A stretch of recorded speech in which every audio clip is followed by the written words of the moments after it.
নমস্কাৰ বন্ধু বান্ধৱীসকল, এই ভিডিঅ'টোত আমি আলোচনা কৰিম OYO হোটেলৰ ওপৰত। OYO OYOৰ ফুল ফৰ্মটো হৈছে অন ইউৰ অ'ন ৰুমছ। ই ভাৰতৰ 199খন চিটিত বিস্তাৰিত হৈ আছে।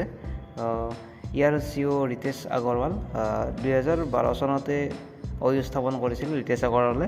যদিও OYOত সকলো ধৰণৰ মানুহ যাব পাৰে, তথাপিও ই যুৱ প্ৰজন্মৰ মাজত বেছি ফেমাছ হয়। আপুনি যদি প্ৰেমিকাৰ সৈতে OYO ৰুম বুক কৰিব বিচাৰে, দেন প্ৰথম কথাটো হ'ল আপোনাৰ এজ। ছোৱালীৰ বয়স 18+ হ'ব লাগিব আৰু ল'ৰাৰ বয়স 21+ হ'ব লাগিব। ইয়াৰ পিছৰ কথাটো হ'ল আপোনাৰ ডকুমেণ্ট আপোনাৰ যিকোনো এখন ID প্ৰুফ লাগিব, আধাৰ কাৰ্ড, ভোটাৰ কাৰ্ড, পাছপৰ্ট নাইবা ড্ৰাইভিং লাইচেঞ্চ। পান কাৰ্ডখন ইয়াত একচেপ্ট নকৰে।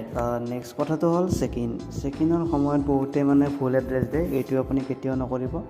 আপোনাৰ যিটো সঠিক এড্ৰেছ সেইটো দিব, এই কথাটো মন কৰিব। ইয়াৰ পিছৰ কথাটো হ'ল আপুনি ধৰি লওক গাৰ্লফ্ৰেণ্ডৰ লগত OYO ৰুম ল'লে, ঠিকেই আছে, OYOৰ পৰা সেইটো এলাও আছে, কিন্তু আপুনি বেছি খৰধৰ নকৰিব। আপুনি এবাৰ চাব ৰুমটো ভালকৈ, ক'ৰবাত হাইট কেমেৰা লাগি থাকিব পাৰে। ইয়াৰ পিছত যিটো কথা ক'ম এইটো মন কৰিবলগীয়া, আপুনি ৰুমটো লওঁতে অলপ ভাল ৰুম ল'ব, বেছি কম ৰেটৰ ৰুম নল'ব, কিয়নো প্ৰাইভেচিৰ কথা থাকে। আৰু যোৱাৰ আগত আপোনাৰ ফ্ৰেণ্ড হওক বা কোনো আত্মীয় হওক, যাক আপুনি চব কথা খুলি ক'ব পাৰে, তেওঁক জনাব। বাই চান্স আপুনি কিবা প্ৰব্লেমত ফাঁচি গ'ল, তেতিয়া বহুত হেল্পফুল হ'ব। যিয়ে নহওক, ভিডিঅ'টো চাই OYO হোটেলৰ বিষয়ে কিবা নহয় কিবা অলপ আইডিয়া আহিল।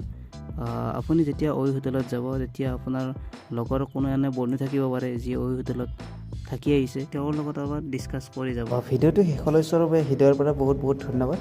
এনে ধৰণৰ ইণ্টাৰেষ্টিং টপিকৰ ওপৰত ভিডিঅ' পাই থাকিবৰ বাবে চেনেলটো ছাবস্ক্ৰাইব কৰিব নাপাহৰিব। ধন্যবাদ। জয় অসম।